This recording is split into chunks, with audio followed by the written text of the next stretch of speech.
Pat yourself on the back because you are right here, right now, for a reason. Welcome to the On Purpose podcast, where together we will empower ourselves and others to live lives with more passion and purpose. How you doing this morning, Jerrod? I'm fantastic, Mr. Ali. How are you, my friend? I'm doing fantastic as well, enjoying this coffee and ready to talk about the importance of discipline.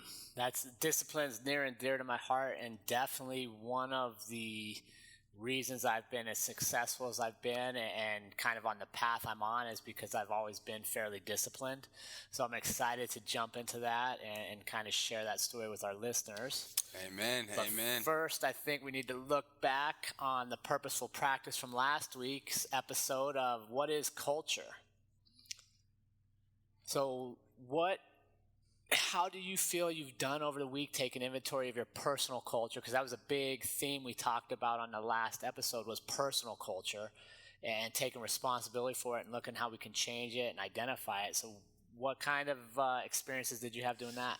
I had some really great ones. I actually took a look at some of my practice from the Authentic Self episode because, during our weeks we have emotions that are up and down. So you have to look at what's really true to your core, your authentic self, your personal culture. And I realized for me, discipline is a big part of it.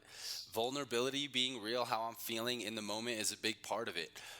Goofiness. I love interacting, laughing every day, being goofy, being silly, and impacting culture by bringing value and being my authentic self in culture, bringing positive, creating change. A lot of what you said with dat grat, exercising daily gratitude, continuing to push forward with my goals. Big one this year is getting this MMA fight done, the training. So discipline, goofiness, bringing positive energy, and the things that I've said in previous podcasts that we want to see more in the world: connection, interpersonal communication, love, kindness. I believe that that's all encompassing of my personal culture. Yeah, that's awesome. And for me, I got to go with my wife to support her business to the doTERRA convention out in Salt Lake City and just immerse in other people's cultures. And I think that's awesome at times is I'm fairly defined in my personal culture. I feel pretty solid on it. So how do I grow? How do I know I'm not being stagnant? Well, for me to get to go to a convention like that with 20,000 people that have similar ideals, similar wellness goals, similar passions on essential oil use and natural therapeutic benefits, being in that mindset and kind of coming in for a minute, forgetting your personal culture and just wanting to feel theirs allows yours to grow. So I think that for me is always time. It's one of my favorite weeks of the year, just going out there and just being like a sponge and absorbing everything that's around me and feeding off other people's energies and seeing how I can kind of bring that into my personal culture and identifying the strengths of my culture and areas where I'm weak and things that I need to improve upon. So that's a big thing for me, is just immersing myself in others' cultures. And I think that's something we could all do a little more of, because if I immerse in your culture, I come to, like that one time you brought us all the food that your mom made. Well, that's part of your culture. I had never experienced it, but by immersing myself, being able to taste it, I realized, wait a second, I like this part of your culture. Maybe I should eat more food like this. But sometimes with our culture comes our boundaries. So for me, going to the convention and just being out in other people's cultures and learning and feeling it and watching them improves my personal culture. Yeah, it's funny, right, how we set those boundaries. We can be embarrassed. I remember as a young boy, sometimes I'd be embarrassed if I had some of my dad's side of the family come to my school with the hijab on or stuff like that. I was embarrassed of my own culture for a little bit. So that was definitely some good practice. Listeners, if you haven't checked out that episode and gotten the purposeful practice in for what is culture, make sure to get that in. But today we are talking about a piece of both of our cultures, and that is discipline. So as you guys know, we always start with having awareness. So let's start with, how do you define discipline, Jerrod? For me, it's a saying that I've heard a while ago, and I would love to give credit to whoever said it, but I don't remember, is that discipline is doing what you said you were going to do long after you feel like doing it has left you, right? So doing what I said I was going to do when I no longer feel like doing it, that's discipline. Best example I have is getting up every day, right? There's so many time hacks out there now, and so many people that are like, get up, make more of your day. And you'll see people that'll get up at 5 o'clock for a day or two, and then they're hitting snooze and they're back to bed at 7:30 because they don't feel like it. Well, discipline is doing it over and over when you don't feel like doing something. That's my thoughts. How do you define discipline? Very similar. My definition of discipline is deciding what it is that you need to do and doing it consistently. So for me, a big piece of my discipline is having an accountability tracker. I have a spreadsheet, and I think I've spoken on this before, and it's called our mastermind accountability chart and group. I get on a weekly call every Monday with 3 accountability partners. We have 4 categories of disciplines: spirituality, relationships, finance and career, and health and fitness. Within each category, I select tasks or actions and the amount of times I need to do it. So for example, train MMA, right?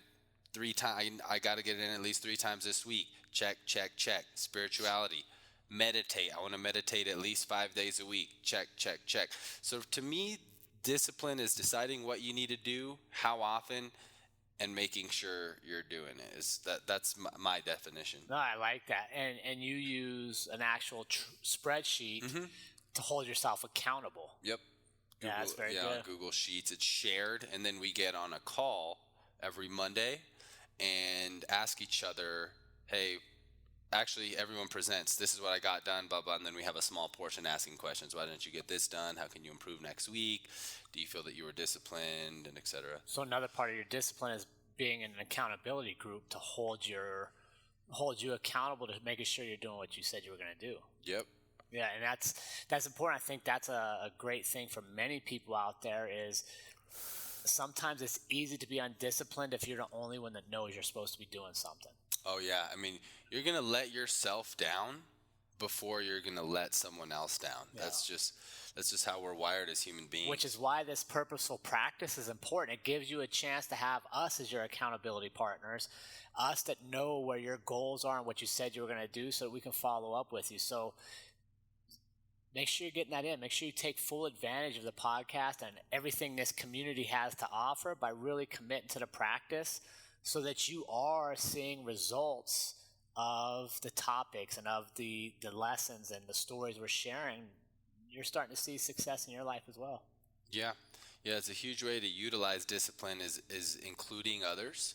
I have a brief story of I've always been pretty fit and did good with working out and eating right. However, I took my discipline to the next level about 4 years ago. I decided to compete in a men's physique contest. So you get on the board shorts and go pose on stage and everything. And I even though I knew there's plenty of YouTube videos, that all of the information that we need is out there for whatever practice you want to do. However, I decided to invest in getting a trainer. And I went back and forth about it. But it was the best decision I ever made because I had that extra layer of discipline and accountability. I had to meet with, even though I only saw him once a week, he would take my weight, ask me how my diet was going. I'd work out with him so he saw if my strength was going up, saw if my weight was going up. He was checking in with me and helping me hold accountable, which increased my level of discipline. Which, don't get me wrong, I have a lot of self-discipline. And I know I still could have done the show without the trainer, but having that accountability partner, another person, I believe for anybody is gonna help you be even more disciplined with whatever you're trying to attain. Yeah. Discipline, it's interesting. Discipline has such a negative connotation to many people, right? They hear discipline and they think being in trouble. They think being restricted. They think of not being able to do certain things. And I would really encourage you to think of discipline, and Jocko says this best on his podcast, is discipline is freedom. the more disciplined I make myself, the more freedom I truly have. And for me, one of the best ways I utilize discipline in my day is my morning routine. Right, I get up every morning. I like 4:30. That's just a good time that works for me. I like getting up when it's dark out. I like having quiet time before the rest of the world seems to get going. I can meditate. I can do a breathing exercise. I can journal. But there's many days I feel like sleeping in, that I don't want to be up at that time. But I know that my best days happen when I get up at that time, when I do those things, and it sets me up for success for the day. And I started doing that because there was many days I was going to work and I didn't feel my best. I was negative. I was down. My energy was low. I would go into the office and get hit with problems right away, and I just didn't like how I felt. So I took ownership of, okay, I'm feeling this way and I don't like it. How do I fix it? Well, when I get to work, solving problems is my job. When I get to work, it's not my boss's job to make sure I'm in a good mood. It's not my boss's job to make sure I feel happy. It's my job. So how do I make that happen? Well, let me get up earlier and prioritize myself. Let me start doing meditation. Let me start journaling. Let me start breathing. Let me have time to myself to set the happiness for my day. Let me tell myself I'm going to be happy and create it. So, and then I started seeing results. I'd go to work and the problems that were being thrown on my desk didn't bother me as much. I was happy. I was able to solve them. So by being disciplined, I created results. And I think, yes, did it require less sleep? Yes. But the results were worth the trade-off of less sleep, because when I was getting more sleep, I was less happy. So the discipline was a trade-off, produced the results I wanted. So discipline to me is not negative, it's very positive. It means that you are taking control of what you have by prioritizing what you're going to get done. Yeah, I love that quote, discipline creates more freedom, and it's absolutely true. And we do have I have a negative connotation of discipline sometimes because of how we've been conditioned to believe in that word, right? Like discipline your children, discipline, like you're going to get disciplined, etc. However, we can think about discipline in a way that also creates joy as well, even if it is a part of your discipline. A great example for me is I realize I need to be disciplined enough to take a break and make sure that I'm putting in leisure during my week, because sometimes I get undisciplined and I get too immersed in my day-to-day tasks. And I'm just, I can't go to practice, right? I got to miss Toastmasters this week. I got to miss things that I know bring me joy, and I have a lack of discipline because I'm trying to stay too focused on work. That's not discipline. And it goes back to having that awareness and knowing what works best for you and your schedule and your best as a person. For example, Jerrod just said he likes waking up at 4:30. Yeah. He knows that when he wakes up at 4:30, he performs better. He has better days. Does this? I'm sure there's probably something in your schedule to where maybe you need to step away from work and you need to take that walk, or you need to maybe once a week. Some of you need to be disciplined in meeting your coworkers for happy hour or whatever it is, to where discipline doesn't mean that it needs to not be fun. Yeah, it doesn't mean it needs to be painful. Right. Discipline just means you are doing what you're supposed to be doing. Mm-hmm. Right? So for us, discipline means we show up and we record podcasts when we're supposed to record podcasts. We show up and we respond to the listeners when you send us your practice. We're disciplined on that so that now we empower others to be disciplined around us. And I think there's part of the confusion on discipline comes from, to me, there's two types of discipline. There's external and there's internal. External is discipline that's imposed upon us, right? So being a police officer for all those years, I had to shave.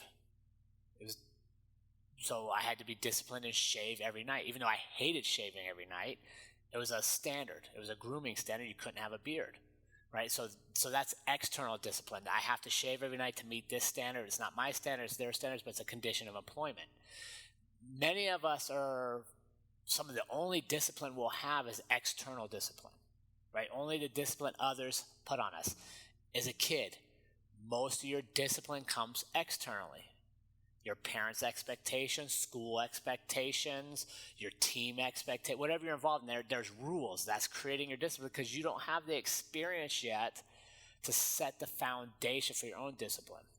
Yet if you think back to your peers at that age, your teenage years, those that really excelled, and that you're like, man, this guy's really getting it. This young lady, she's just different. It wasn't that they had more time in their day. It wasn't that they were necessarily more gifted than you. A lot of times when you look back, they had just developed internal discipline along with the external discipline at a greater rate than many of their peers, right? The kid that got extra practice, the kid that went and lifted weights when everybody else went and partied, right? You had to equal external discipline. This person had just developed internal discipline at a greater rate than his peers. And I think as we get to be adults, it should shift, right? When you're younger, external discipline is forced upon you, internal discipline is developing.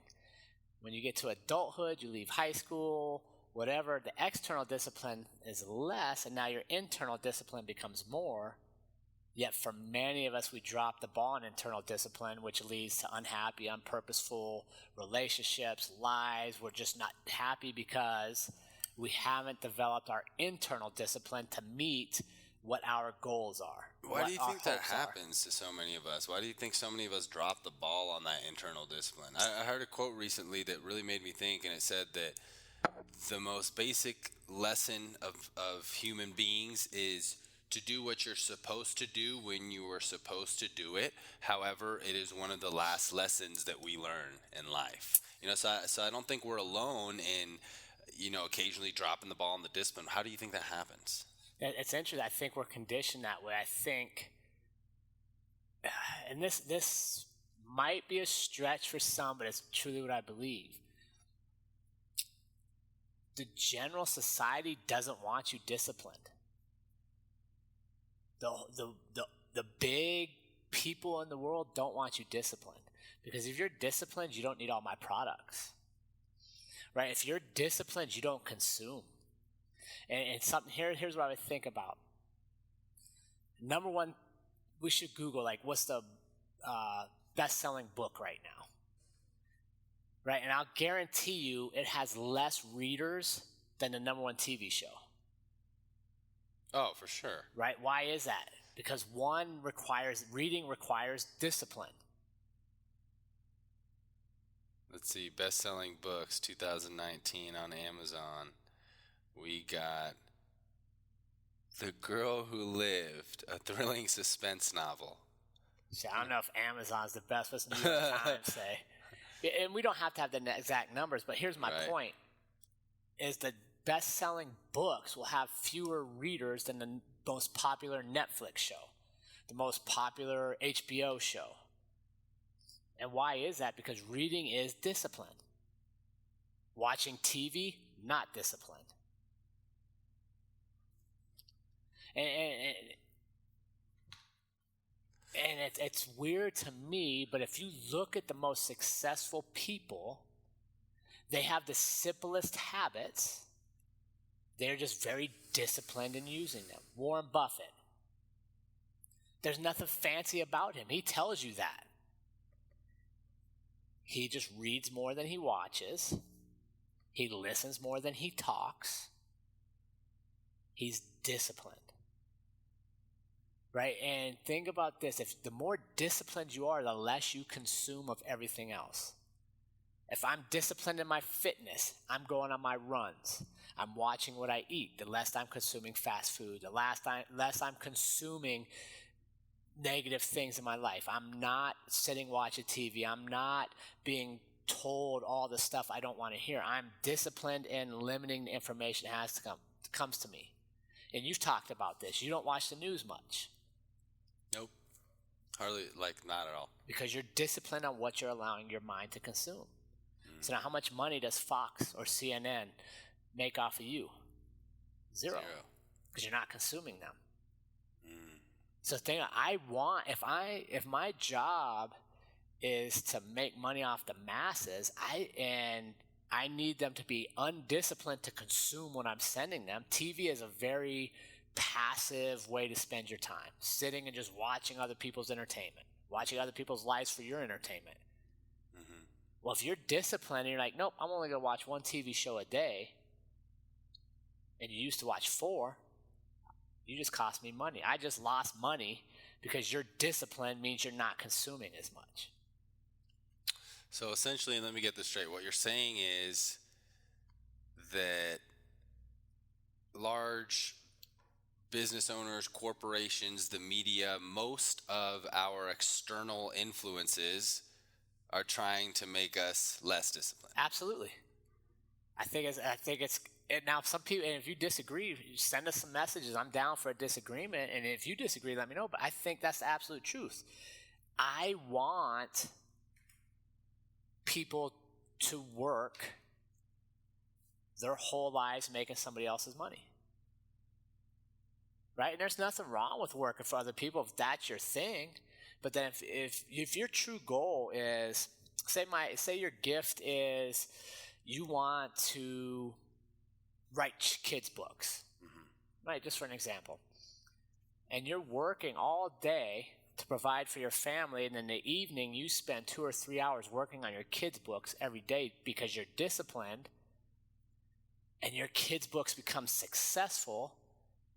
Well, now maybe you don't have to work 8 to 5 because your discipline has led you another path in life. Whereas if that's the opposite is if you're working 8 to 5 and your true passion is kids' books, and you have a message that could change the lives of little people, but you're undisciplined, you work 8 to 5, and then you come home and you watch TV, you just sit, well, the world never gets your message because you've consumed the whole time. But the people at play make money off you watching their shows all night. Yet your true gift goes unnoticed. So I think it's, for the majority of people, being undisciplined is exactly what a lot of people want you to be. But you're never going to find successful people that don't have discipline. And it's discipline in the small things. So I'm going to play some devil's advocate here, and I'm interested to know what you think about the people who feel that they are doing what they're supposed to do or what they want to do, but it may not be quote unquote productive, right? So let's use the example you just said of the person who watches 4 TV shows a day. They might argue that I need to be disciplined and make sure that I watch my 4 TV shows a day because if I don't, then I'm in a bad mood. Sounds good. So here's what I'd say: if you're happy in life and you're happy doing whatever you do in the day, and then watching 4 shows at night, your discipline is working. You're happy. Be happy, man. That's all I want. I don't want everybody to have my path. I don't want everybody to have your path. But here's what I don't want. Don't work all day long. Watch 4 hours of shows every night. And then when I see you tell me how unhappy you are or how lucky I am that I get to do this certain thing in my life, when the fact is I get to do this in my life. You get to do the way your life is because you're disciplined. So if you're happy, be happy, man. Do whatever you're doing that makes you happy. But if you're unhappy and you're still watching all these shows, you're unhappy and you're not in shape and you're unhappy because you're not fit, yet you still eat out every night, and then you watch the shows, don't talk to me about being unhappy. Like, find the discipline to go for a walk, to watch one less show a night, to eat at home instead of eating out. And that's all I'm after, man. I use discipline to make me happy. Why did I retire early from police work? I was not happy, period. I wanted to be more happy. So how do I get to be more happy? Okay, I retire. I move to a different stage of life. Now, discipline. I make less money. I have less benefits. I have more time. I have more freedom. I am happier because I've disciplined myself to live on less money. I've disciplined myself to live on less structure. But discipline is the key. Think about this. If I'd have left police work to pursue my business dreams, to pursue this podcast, to pursue the gym, to pursue law enforcement training, if I'd have left it, but I'd have still worked on the same structure I had at police work, when I was guaranteed to get paid no matter how hard I worked, no matter how much I produced, because that you had a salary, if I had to take that structure to my house and worked at that same pace, I would not be successful, because doing what I'm doing now requires a greater pace. It requires more energy, more input, consistency. I have to show up. If I take a day off, I don't make any money. I don't get paid. I don't create momentum for the next big event. So I have to be disciplined. But with that discipline comes my happiness. Right? I'm happier having to work harder. I'm happier owning that the results are directly related to how hard I work. Whereas before, I got paid the same all the time. Do you have any stories that you can remember to where when you specifically were exercising more discipline in a certain area and it really paid off, and you knew like that brought you happiness? Like, because I was very disciplined, now I'm experiencing the increase in happiness in my life because of all the discipline that I've had. Yeah, for sure. I go back to 2014 when I did my first MMA fight. I was 42 years old.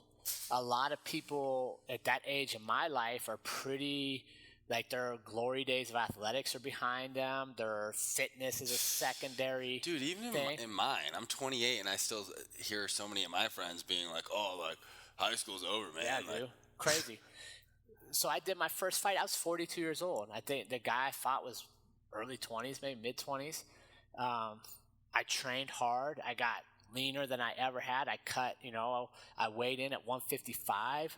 Dang. Which is, 20-some pounds lighter. I cut weight. I was disciplined in my diet. I worked out many times a day.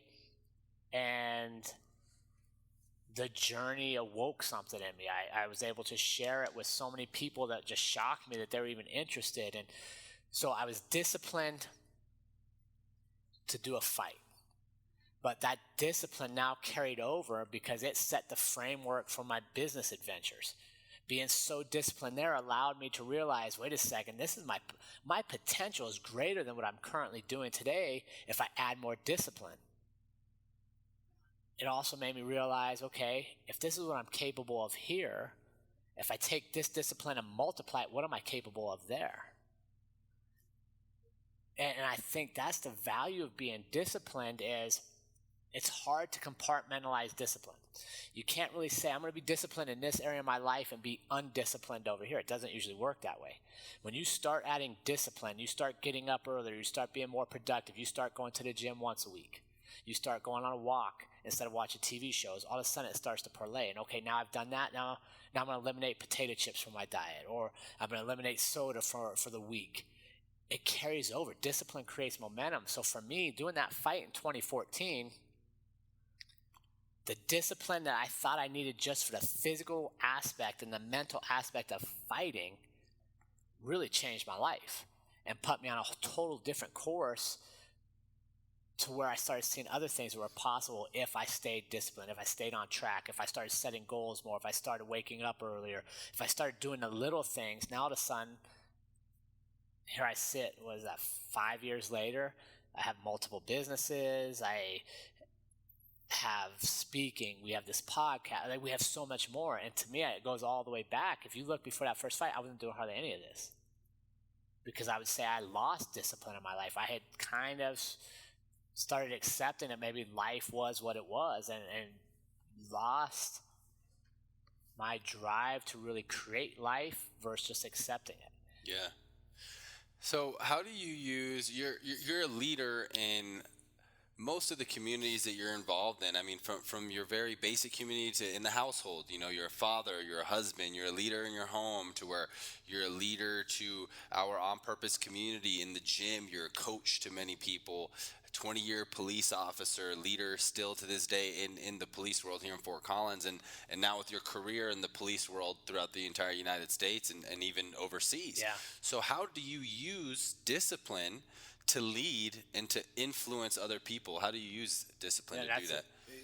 That's a great example. I mean, it comes down to this. I cannot expect you to do things I'm not going to do. Right? So we can't talk to our listeners about the value of getting up early, the value of journaling, the value of meditating if we don't actually do it. Discipline allows me to influence others because I'm doing exactly what I'm talking about. It shows them what's possible. Nobody, this is the one that drives me crazy, and I've talked to many people about this. Every now and then I'll get somebody that comes to me for advice on personal training. And maybe it's a female. And they're like, hey, I'm going to sign up with this coach, and he's going to help me get my fitness goals. And I'm like, okay, what does he look like? And they describe this big, buff, bodybuilding guy. I'm like, okay, what are your goals? Well, I want to look good in my swimsuit and be super lean. I'm like, I don't know, is that the right fit? Like, I would literally go to somebody that's done what you're doing.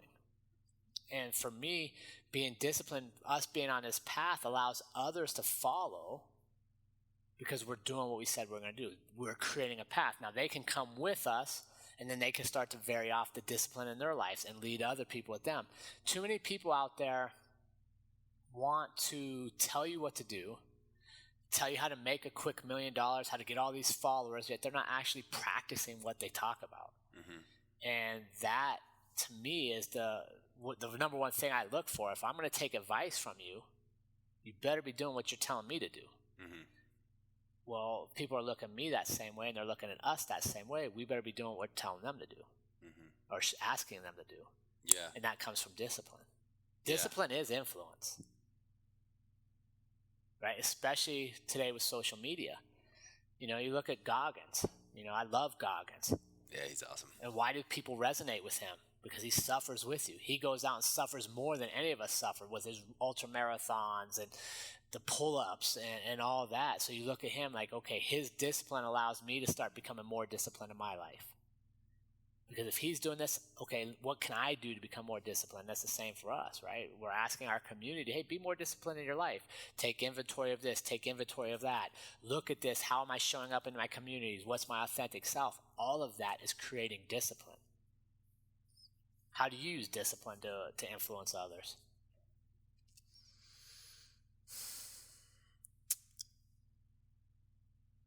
Being vulnerable with my discipline, and not only sharing. One thing I'm noticing, I'm using these long ands, man. I'm catching them, and it's irritating me. I need to be a little bit more disciplined on the long ands. Jill can edit that. The vulnerability piece, and not only sharing when I'm succeeding and when I'm being disciplined. For example, Goggins, 75 hard, Andy Frisella. That was a challenge, a 75-day challenge that I did not complete twice. Did 22 days in a row, and then didn't get the read my 10 pages of book, had to start over. Got 19 in, had to start over. And really sharing where my discipline falls short, because I think that some of us get too caught up in having to be disciplined 100% of the time and not being real about discipline being something that you're continuously honing on and that you're continuously improving on. So I've realized too that I am connecting with more people when I am also sharing a lack of discipline or a small sliver of when I wasn't disciplined. And people actually can humanize with that, because like you're saying, on social media, we're seeing Goggins 24/7, right? And a lot of us don't feel like we can even relate to Goggins at all, to where, of course, I want to be pushing the discipline and doing all that out there, but I think it's also very important to show and be truthful about times or areas where, hey, I fell off the discipline and now I need to come back up. A great example was a few weeks ago, I had my first tournament where I went 0-2, and it was against the same guy, and I got submitted with the same move, and that is very uncommon for me. And I was very frustrated, but I knew that it was a lack of discipline, because I knew that was an area of my game, leg locks. I had just got caught with a straight ankle lock before, and as a wrestler, I'm always top game. I'm never trying to grab the feet. I'm never pulling guard. I'm never doing any of that, to where I only went to practice one time that week. I knew it was something that I needed to work on, and my lack of discipline resulted in a result that I didn't want, a loss. I wanted to go and win that tournament, and it was almost like It was almost like the universe threw me that lesson. I had never gone against a guy, and he literally told me, he's like, that's all I got, man. Joking, all I have is leg locks. Like, that's all I do. And of course, that's what I got. And it was just a great example of, I knew what I needed to do. I knew what I had to be disciplined at. Yeah. I chose not to be disciplined because I didn't enjoy it. I made excuses in my head, and I did not accomplish the result that I wanted, but obviously I didn't want it bad enough because I didn't use the discipline. So I think that, like you said, I am the example. I do set the example. I do wake up early every morning. I do get my workouts in. I'm always eating healthy. But I think that an important piece also of influencing others is also sharing, hey, I'm not perfectly disciplined all the time, but I'm disciplined in realizing that and fixing the problem moving forward. Which is discipline. Right. Discipline doesn't mean you're perfect. It doesn't mean that you're not going to stumble or fail to show up when you should have shown up. It doesn't mean you're not going to sleep in. It means you're aware that it happened. You own it, right? Discipline is ownership. If something doesn't go right, I own it. I need to fix it. There's something I can do about it. And then you make the change. You don't consistently repeat it. That's discipline. Discipline is not perfection. Discipline is not mistake-free. Discipline isn't missteps or misjudgments. It's just owning it and taking accountability and then not repeating it over and over. And that's where too many people, they stumble, right? They make a mistake, and instead of being disciplined towards it and seeing it as an isolated incident and a behavior to change, they allow it to become who they were. Right? They look back and are like, oh, I made this mistake a long time ago, and this is who I am. Well, no, it's not who you are. It was a mistake. It was a moment in time. Right. I'm not a morning person. Yeah. Well, you keep telling yourself that you're never going to be a morning person. Guess what? Most people don't like getting up early. But the dudes you aspire to be, the ladies you aspire to be, the people you're following on social media that seem to be getting more out of their lives, probably get up earlier. Oh, yeah. It's a small thing. And that's... I would tell people, if you're listening to us and you know you need more discipline in your life and you're struggling with that, start with something small, right? Start with, maybe you normally get up at 7 and you're rushing out the door to get to work by 7:45 or 8. Try getting up at 6:45 for a week. See how that feels. Then it's 6:30, and then slowly move it back to where you feel control to set in your mind frame and your mindset for how you're going to go to work that day. It's small things. If you're overweight and you're not happy with your fitness level, start being disciplined by doing one thing. Go on for an extra 10-minute walk a day, eliminating soda, whatever it is. Start small, and then discipline will create momentum for you to be more disciplined in other areas of your life. Yep. You can build up with that. I wanted to ask you something before we get to the practice. Yeah. And I think it would be good for our listeners, and even me too, but for you to share a story, because you're such a high achiever and a leader to so many. We don't see a lot of times where you have fallen short of staying disciplined. What's a recent time where you had a lack of discipline, and how did you overcome that? Yeah, that's interesting. It's interesting. So we always generally see others as being more successful than ourselves. Mm-hmm. You know what I mean? We look at others like, oh, they're so much more successful. What we don't see is those behind-the-scenes struggles. There's been so many times I'm not disciplined. So many times I haven't done what I said I was going to do. I try to minimize those, but I think we all have them. I can tell you, my sophomore year in college, I was not as disciplined as I should have been.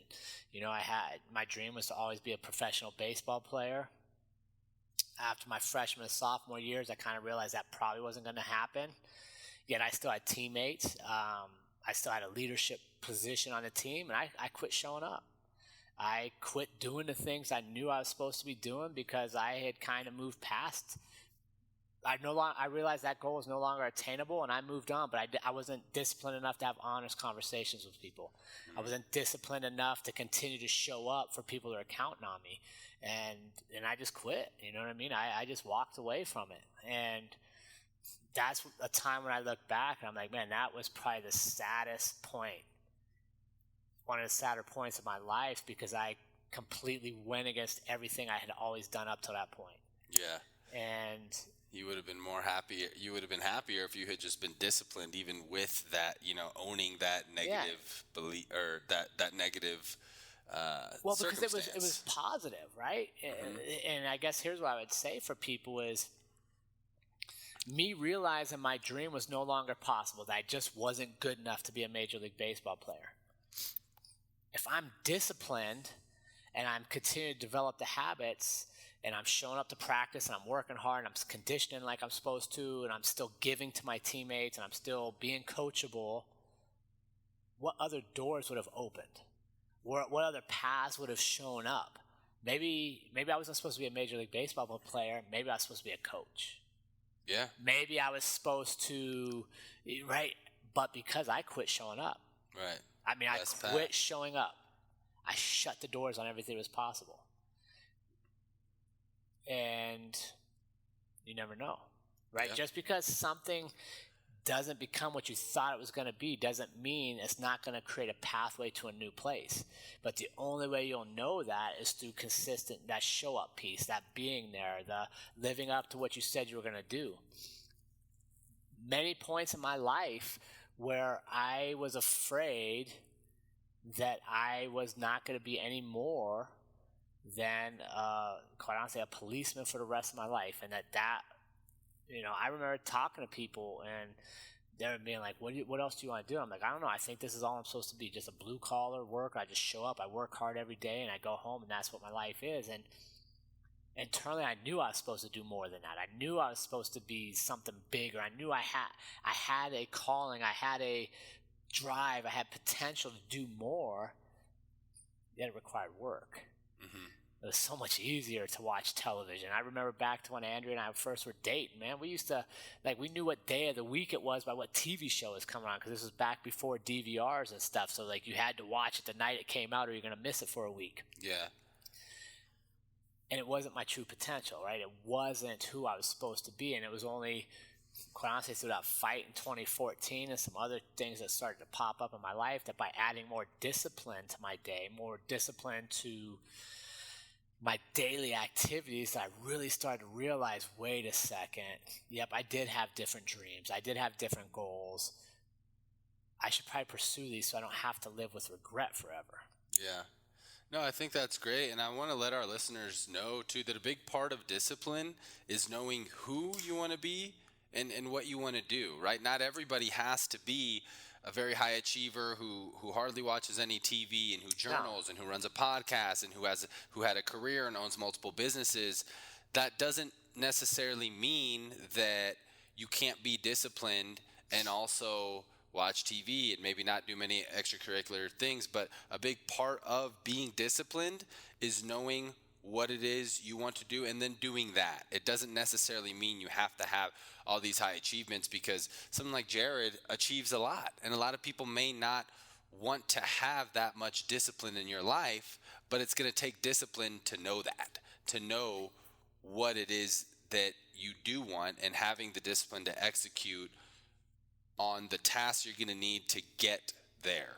Yeah. So I just want to add that because, frankly, you do a lot. And for some people, there are going to be police officers to where they are going to want that discipline and not have another career and have discipline around just a few things. So I would say that I encourage people, but I know what makes me happy, and that's why my discipline works for me. I am happy being around a lot of people. I am happy taking risk. I am happier knowing that my financial results are the direct correlation to how hard I work, how much I put in, the connections I make, the people I can help. I was unhappy knowing that I had a salary that was just set for me. No matter how good or bad I was, this was my salary. I didn't like that. Doesn't mean that's for everybody. Mm-hmm. But be disciplined in knowing what makes you happy. What makes you feel fulfilled.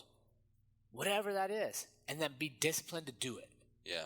And if that means you want to work, your normal job and spend all weekend fishing, and that makes you happy, do it. Right. I'm not judging anybody else for their happiness or lack of happiness, but I am going to call people out. If you have no discipline, you're unhappy and your habits are making you more unhappy, that is a problem. Yeah. And that is something that you can control. And I think hopefully that's the message people get out of this is discipline allows you to control your happiness. Yep. Period. Yep. And it's important to also know that you have the discipline to know that you can create any life that you want as long as you're living on purpose, and that there's nothing that's unattainable. I mean, there's a trillion different outcomes. Well, what's that quote you always say about your worst nightmares meeting your... Oh, yeah. So, yeah, what was that? The quote is, my worst nightmare is dying and going to heaven or wherever you believe you go and meeting the person you could have become and you don't even recognize them. Right. So it's important to know if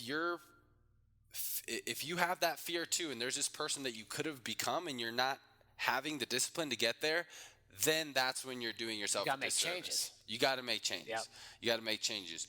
So just realize that discipline, with more discipline, can give you more happiness and more freedom. But a big piece of the discipline is really defining who it is that you want to be, right, what it is that you want to do. And go back and listen to the episode about your authentic self. Like, I am very disciplined because I know exactly who I want to be. Not what I want to be, not what I want to earn, not what I want to achieve, but who I want to be.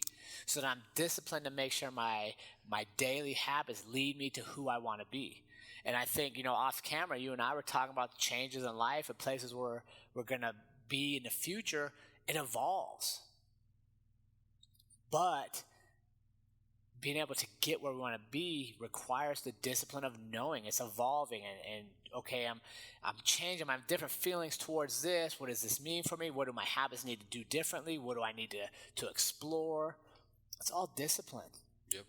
And nobody is blessed with this magical great life, this magical carpet ride of success or failure. It's all about how hard we work, knowing where we want to get, how we're going to get there, and then being disciplined to stay on that path. Amen. I agree. So speaking of discipline, let's talk about purposeful practice for the week, and let's have the discipline to get it in. The first piece of the practice is identify in what ways could you become more disciplined. List those down. Part 2 is identify what the results of being more disciplined could be. You're probably going to find that you're going to have a happier and more free life because of your discipline. And then number 3, identify 2 ways that you are going to commit to becoming more disciplined. And most importantly, have the discipline to email us your findings at onpurpose.official@gmail.com. And don't forget, team, our first On Purpose workshop is coming up. It's getting close. We're only a couple weeks away, October 19th here in Fort Collins, Colorado. Register on the Eventbrite link in our bio on Instagram. It's on our Facebook page. Registrations are coming in, so space is getting limited. We're taking 20 students and community members for this event. So get in there. It's going to be worth your time. We're going to create a blueprint with you on how to help you achieve your most purposeful life. So have the discipline to sign up, commit some time on a Saturday. It's 4 hours. I guarantee it'll be well worth your investment of time and money. And we look forward to serving you in many more ways and helping you find your most purposeful self. Yep, guaranteed value, 100%. So as always, thank you for being here. Please share, like, review the podcast if you're getting value from it. If there's something you want more of, send us an email, send us a DM on any of the, Instagram or Facebook, wherever you're reaching out to us, comments on YouTube. As always, we are here to serve and bring you value, and we can't tell you how humbled and honored we are that you spend time with us every week. Remember, team, life is far too short to live any other way than on purpose. We'll see everybody next week.